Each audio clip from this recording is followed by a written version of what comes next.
म्हणाल साहेब, आज तिसरा टप्पा या ठिकाणी होतोय, प्रचंड उत्साह लोकांमध्ये पाहायला मिळतोय मतदानासाठी. नाही, कोल्हापूरमध्ये छत्रपती शिवाजी महाराजांचा विचार, शाहू महाराजांचा विचार, डॉक्टर बाबासाहेब आंबेडकरांचा विचार दिल्लीत जाणार आहे, याचा आनंद कोल्हापूरकर उत्साहामध्ये साजरा करतायत.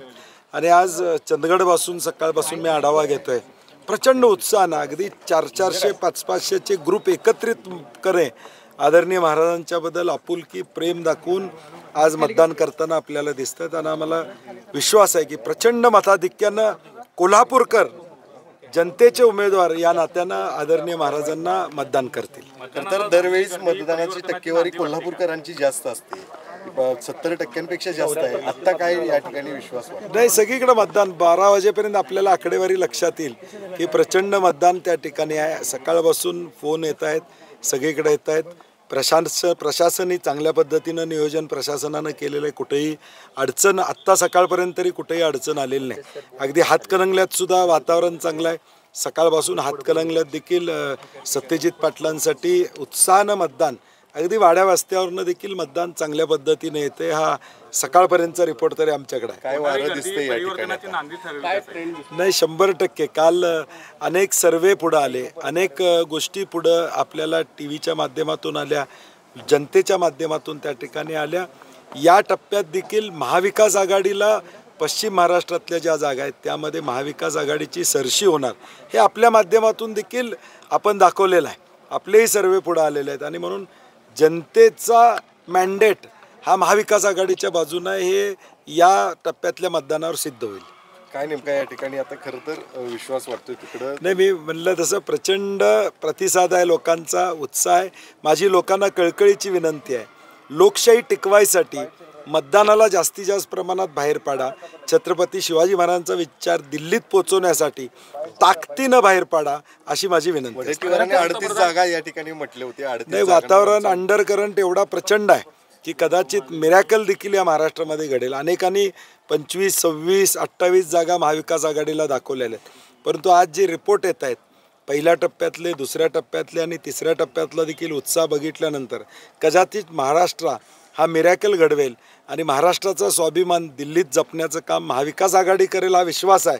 तो मॅन्डेट मताद्वारे आपल्याला दिसून येईल. प्रशासन या ठिकाणी पूर्ण नियोजन आहे असं आपण म्हणताय. मात्र आम्ही सकाळपासून 3 ते 4 मतदार केंद्रावर जातोय. लोकांची गर्दी आहे, ऊन वाढा लागले, मंडप देखील साधा नाही, अनेक ठिकाणी लोक चक्कर येऊन पडतात. पाण्याची सुद्धा व्यवस्था काही ठिकाणी ही अडचण आली. मी सकाळी आरोनशी देखील बोललो, काही ठिकाणी पाण्याची व्यवस्था नव्हती. पारंपरिक पद्धतीनं मंडप असलं अभिप्रेत होतं, ते काही ठिकाणी झालेलं नाही. आम्ही सूचना दिल्यात, किमान आत्ता 1 तास 2 तासामध्ये काही ठिकाणी या तक्रारी आलेल्या आहेत, त्या सुधारणा करायला सांगितल्यात.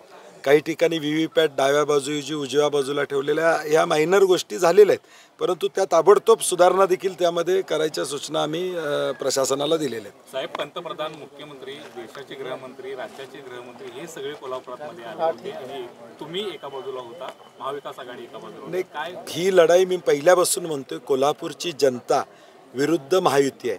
कोल्हापूरचा पॅटर्न वेगळा आहे, कोल्हापुरातली अस्मिता वेगळी आहे. कोल्हापूरकर ठरवतात की काय करायचं. दिल्लीतून कोण येऊन दे, ठाण्यातून कोण येऊन दे, काय त्याचा परिणाम कोल्हापूरकरांच्यावर होत नाही, कारण की राजश्री शाहू महाराजांचं कर्तृत्व या कोल्हापूरकरांना माहीत आहे.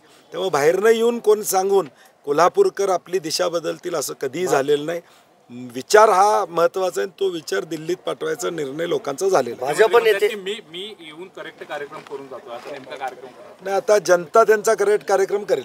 भाजप नेते धनंजय महाडिक म्हणतात मोदींचा प्रभाव आहे. मी त्यांना विचारलं, 2014ला मोदींची लाट असताना ते निवडून आले होते, पण आता 24ला मोदींचा प्रभाव आहे असं म्हणतात ते. मोदींचा प्रभाव असता तर एवढं लोकसभा वाईज फिरावं लागलं नसतं. प्रभाव नाही म्हणून लोकसभा वाईज त्यांना पंतप्रधानांना देखील आज निवडणुकीला प्रचार त्या ठिकाणी घ्यावा लागतो. कुठलाही मुद्दा चाललेला नाही, 400 पार असू दे किंवा जातीय मध्ये तेढ निर्माण करण्याचा कुठलाही मुद्दा त्यांचा सक्सेसफुल झालेला नाही, हे या निवडणुकीच्या प्रचार यंत्रणेतून स्पष्ट झाले. आणि इथं तर कोल्हापूर जिल्ह्यामध्ये भाजपच साधारणपणे नाराज आहे दोन्ही मतदारसंघामध्ये, याचा अनुभव आलेला आहे. थँक्यू.